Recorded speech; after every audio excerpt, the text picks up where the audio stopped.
Welcome back. This is Good Morning Kenya. As always, it is a pleasure to start off, to have you start off your day with us. Now, how about we take a look at what is making headlines in the newspapers this morning. I have the Daily Nation newspaper. Mike has the Standard and the Star, and I will begin with what is on the Daily Nation, or what has been highlighted in the Daily Nation. And on the first page of the Daily Nation, we have Uhuru versus Ruto, Season 2.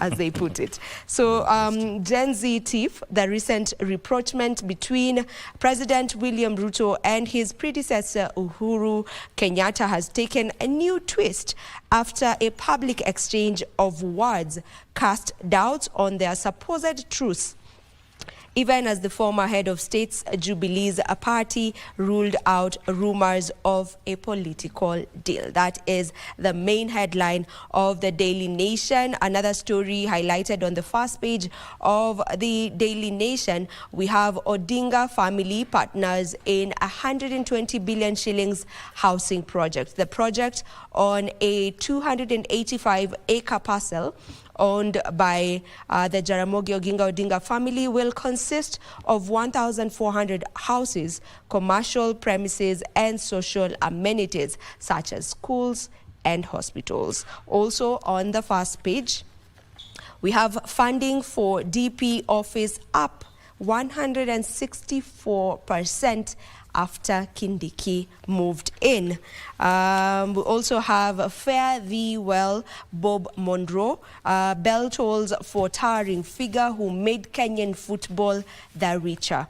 Now, the founder of Mathare United and Mathare Youth Sports Association, famously known as MySA, died on Sunday at his Westlands home in Nairobi at the age of 24.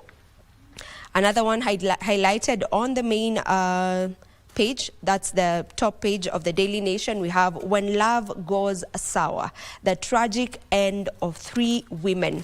One man in custody, another one on the run, while the third is dead after taking his own life. The aftermath of 3 murders, all the consequence of love gone sour, leaving the families of 3 women grieving and homicide detectives trying to build a case against the prime suspects. Investigations into the 3 murders continue as a 34-member task force established by President William Ruto and led by former Deputy Chief Justice Nancy Baraza starts its job of fighting against gender-based violence, including a femicide. Then we also have a picture of the new president, that is the 47th president of the United States, taking his oath, and right next to him is his wife, Melania Trump.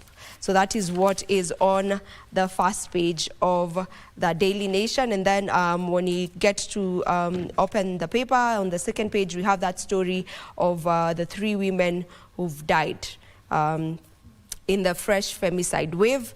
What I mean, it's one sad story after the other, because on the next page, you also have another murder case. This is murder in the bedroom, how woman's last words nailed her husband. This is a woman who was allegedly killed by the husband in their home, and the fight began simply because of a baby crying in the middle of the night. Sad story right there on page 3 of the Daily Nation. And on that story of Ruto versus Uhuru Season 2, it's fleshed out on page 4 of the Daily Nation. The supremacy battle between President William Ruto and his predecessor Uhuru Kenyatta has taken a new twist after a public exchange of words cast doubt on the supposed truce between the two. Now, Mr. Kenyatta hosted President Ruto, you remember, at his Ishaweri home in Gatondo, Kiambu County on the 9th of December 2024 in a surprise meeting that was viewed as a political rapprochement intended to ease months of tension between them. Now, on Friday last week, Mr. Kenyatta caught the country by surprise after he urged the Gen Zs to fight for their rights against the Ruto administration. And then we also have a story on prepare for defeat. This are President Ruto's words. President William Ruto has told his critics to prepare for a resounding defeat in the 2027 elections. He explained that one of the reasons why he formed the broad-based government was to build consensus and widen his political scope to enable him get re-elected. You can read that story on page 5 of the Daily Nation. Now, before I hand it over to Mike, there is a story here that is on new bill targets lords in courts of beggars with disabilities. Now, individuals who cause, procure or encourage a child or an adult with disability to engage in begging will face a 2 million fine or 2 years in jail after Parliament approved a new bill for enactment into law. Mike, what do you have on the Star and the Standard? All right, I have the Star with me here, and the story that is splashed on the front page of the Star is that the broad-based Ruto re-election political machine. The game plan is that big guns are drawn from nearly all the former 8 provinces. The president picks veteran politicians to articulate his vision and government agenda. Read about that story on page 4 and 5 of the Star newspaper. Wamunyoro, Gachagwa's new command post. Former Deputy President Rigathi Gachagua has begun assembling a team as he readies himself for political face-off with his former boss, that is President William Ruto. Businessmen, MCAs and MPs pardon me, and 2027 aspirants have been trooping to his Wamunyoro residence to plan for a way forward. Read that story on page 7 of the Star newspaper. Another story that is making the headlines on the front page of the Star newspaper is that more women than men get Inua Jamii cash. In 2024, women-led homes were the greatest beneficiaries of government-led safety net programs as men-led families struggled to access funds. Of the total 18.7 billion shillings in funding released under the Inua Jamii program, just about 20% went to families headed by men. You can read that story on page 8 of the Star newspaper. And the story about making of Ruto's 2027 political machine is told deeply, or is told in detail on page 4 and 5 of the Star newspaper. President William Ruto's recent choice of cabinet secretaries signals forging a 2027 re-election machine in which the eloquent political bigwigs take charge of projecting his vision. There has been amazing. The president has largely kicked out professionals from his cabinet and instead brought in political bigwigs as his popularity wanes in some of his former bastions. You can read that story in detail on page 4 and 5 of the Star newspaper. Let's look at what is making headlines on the Standard newspaper. Return of sycophants, blind loyalty. Now, check the quality of advice you get. These are the words of Mumias East MP Peter Salasia to President William Ruto if he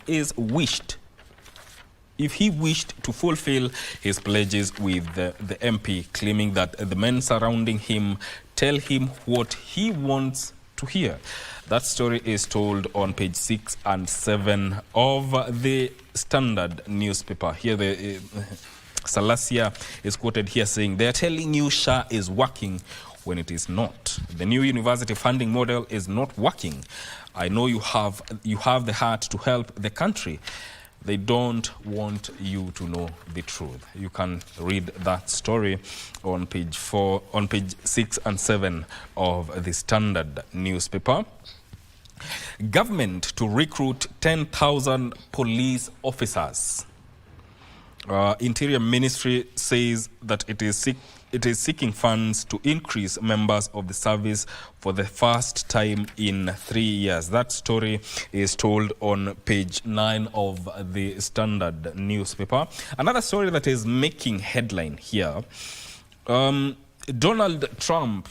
Here it's written as change of guard. Donald Trump is sworn in as the 47th U.S. president in the U.S. Capitol Rotunda in Washington, D.C. yesterday. That is what happened yesterday. And actually we covered in detail the analysis of that inauguration on yesterday's Good Morning Kenya. You can head to YouTube and find the whole show there. Why January blues may extend deep into 2025. That story is told on page 2. And why public debt is tightening its grip on Kenyans. Excuse me. Why public debt is tightening its grip on Kenyans' strained wallets. State officials have failed to account for borrowed funds, and over-reliance on borrowing is proving unsustainable. The Kenya Revenue Authority is under pressure to collect more taxes to pay off the debt. You can read that story on page 2 of the Standard newspaper. There's a story I saw somewhere here.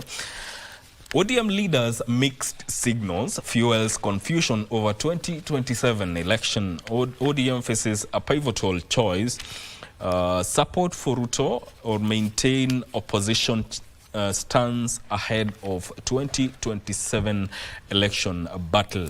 Top party leaders have shifted from harsh critics of state to its key defenders. Here they are saying the ODM is currently at a crossroads, with its top leadership appearing to be in a dilemma over whether to support President William Ruto in the 2027 elections or field a candidate in the general election. That has fueled a lot of talk within the ODM party, so that you can read about that story on page 4 of the Standard newspaper. Vivian, all right, what have you got on your side? Okay, just maybe 2 more stories before we wind this segment up.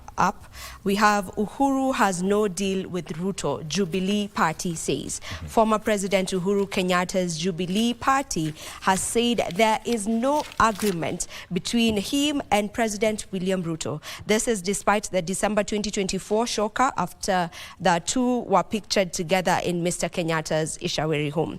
Jubilee Secretary General, that is Jeremiah Kioni, yesterday told Mr. Kenyatta's followers to continue being loyal and not to be bothered by rumors of their party leader joining the government. There's also a story here. DP's office funding up 164% after Kindiki's appointment. Treasury disbursements to the office of the Deputy President have nearly tripled since the ouster of the previous occupant, Rigathi Gachagua. The latest data on Exchequer releases shows that the data shows that since Mr. Gachagua was removed from office in October, Exchequer releases the DP's office has gone up by 164%. And that is where we close our In the Headlines for today. But right about now, I want us to watch a feature on Chinese New Year's. And then immediately after, Mike will be coming back with an interview on that. Definitely.